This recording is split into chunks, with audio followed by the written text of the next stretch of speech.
Pangan merupakan kebutuhan dasar bagi manusia yang harus dipenuhi setiap saat.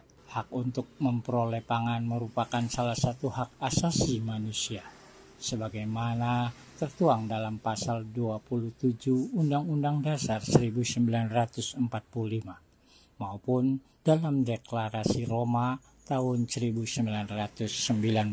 Ketersediaan pangan yang lebih kecil dibandingkan kebutuhan dapat menciptakan ketidakstabilan ekonomi. Berbagai gejolak sosial dan politik dapat juga terjadi ketika ketahanan pangan terganggu.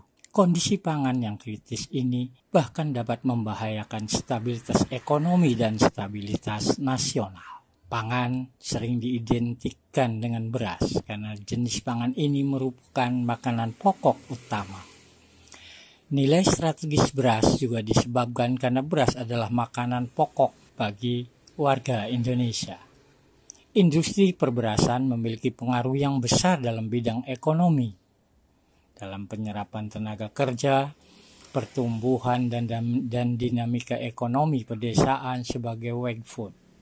Lingkungan, menjaga tata guna air dan kebersihan udara, dan sosial politik, yaitu sebagai perekat bangsa, mewujudkan ketertiban dan keamanan.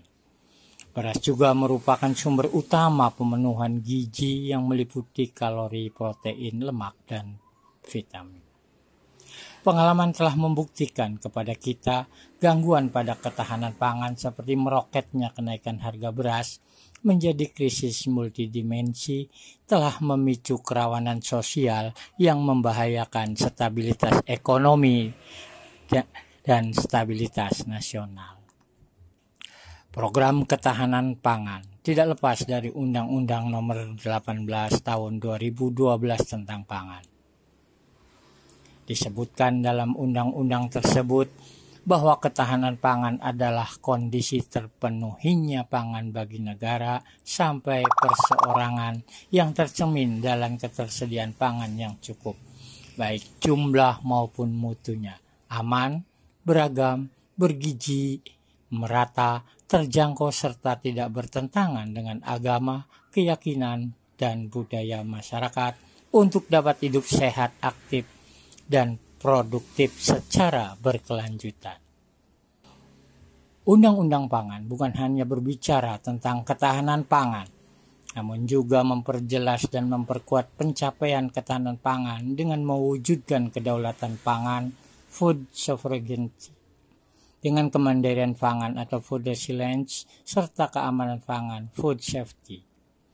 Kedaulatan pangan adalah hak negara dan bangsa yang secara mandiri menentukan kebijakan pangan yang menjamin hak atas pangan bagi rakyat dan juga memberikan hak bagi masyarakat untuk menentukan sistem pangan yang sesuai dengan potensi sumber daya lokal. Ketersediaan lahan yang terbatas yang dimiliki sering menjadi problem dasar yang menghambat program ketahanan pangan. Peran serta warga negara dalam menunjang program ketahanan pangan sangat dibutuhkan. Dimulai dari kesadaran individu, kita bangun kemandirian pangan secara kreatif dan inovatif. Salah satunya, pemanfaatan lahan pekarangan rumah secara produktif. Misalnya dengan menanam aneka jenis sayuran atau buah yang dapat memenuhi kebutuhan keluarga. Sebuah keniscayaan konsep urban farming atau pertanian perkotaan yang dilakukan secara serius akan membawa dampak ekonomis keluarga menuju kestabilan ekonomi yang bermuara pada kesejahteraan, sehingga krisis ketahanan pangan dapat diminimalisir melalui pemberdayaan keluarga. Kemandirian memproduksi pangan yang beragam dapat menjamin pemenuhan kebutuhan pangan yang cukup sampai ke tingkat perseorangan dengan memanfaatkan potensi sumber daya alam, manusia, sosial ekonomi, dan kearifan lokal secara bermartabat. Assalamualaikum warahmatullahi wabarakatuh, sahabat Tani Nahdien. Saat ini saya mencoba mengimplementasikan bagaimana konsep ketahanan pangan yang dicanangkan oleh pemerintah. Dalam hal ini juga keterkaitan dengan organisasi masyarakat yang terbesar yaitu Nahdlatul Ulama memiliki kebijakan menerapkan pola ketahanan pangan, khususnya perbaikan tekstur atau kondisi tanah yang ada di wilayah pertanian masyarakat kita, khususnya di Pulau Jawa ini. Hampir sebagian mengalami nilai kerusakan, di mana karena pemakaian pupuk kimia yang terlalu tinggi berdampak pada rusaknya kadar keasaman atau pH tanah yang ada di sini, sehingga banyak menimbulkan itu. Sejalan dengan kebijakan PBNU yaitu di kewaksinan, kami sangat mendukung sekali upaya program perbaikan atau rekonstruksi kondisi tanah, di mana saat ini memang sudah mulai cukup. Nah, yang kedua, untuk menjaga nilai ekonomi, saya mencoba mengimplementasikan lah sahabat-sahabat tani. Mengimplementasikan setidaknya semacam konsep urban farming, pertanian kota, di mana dengan memanfaatkan lahan yang ada di kita menerapkan pola pertanian dengan nilai ekonomis. Nah, salah satunya yang saya kembangkan di depan halaman rumah kita, hanya memanfaatkan di tepi pagar, kita menanam buah melon. Nah, ini proses penanaman buah melon yang kedua, di mana yang pertama cukup alhamdulillah memiliki keberhasilan. Nah, yang kedua, walaupun keterbatasan lahan, kita memanfaatkan polybag atau yang saya terapkan di sini dengan memakai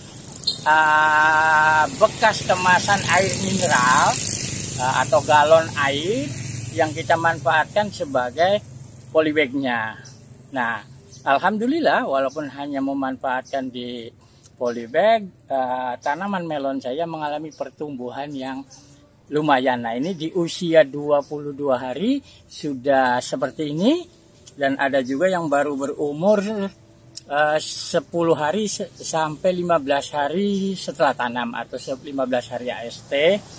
Nah, jenis yang saya tanam ini adalah jenis melon honeydew. Mudah-mudahan tanaman yang kita hasilkan juga akan bisa melimpah. Nah, sementara metode yang kita terapkan adalah karena keterbatasan media tanam menggunakan polybag, kita menerapkan konsep pola irigasi tetes, yaitu dengan cara memanfaatkan kita memiliki penampungan air, kemudian dialiri lewat selang pipa-pipa kecil yang diinstalasi pengairannya dengan memanfaatkan sistem irigasi tetes seperti itu. Nah, di situ kita di samping melakukan penyiraman, kita campur nutrisi dan jenis pupuk dan unsur hara maupun unsur mikro makro yang dibutuhkan oleh tanaman, kita sediakan lewat toren yang sudah dicampur, sehingga ketersediaan nutrisi terpenuhi sepanjang tahun. Mudah-mudahan kita hasilnya lebih baik. Nah, salam sejalan dengan kebijakan kewaksinan Gus Isfah. Saya sangat mendukung sekali wacana atau rencana penggunaan program ketahanan pangan dari PBNU, terutama pada konsep urban farming dan pembinaan para petani organik. Nah, kita tunggu hasilnya seperti apa. Paling tidak yang saya sampaikan ini bisa mengilhami teman-teman petani muda untuk berkreasi, dan kita bisa bereksperimen, membudidayakan atau memanfaatkan lahan yang ada di sekitar kita. Ingat, keterbatasan bukan menjadi penghalang, melainkan sebuah inovasi diharapkan menjadi sebuah solusi bagi kita untuk dapat bertahan hidup dan meningkatkan nilai ekonomi. Dari Cirebon, Jawa Barat, mudah-mudahan dapat menginspirasi petani-petani muda kita, khususnya warga Nahdliyin. Salam pertanian.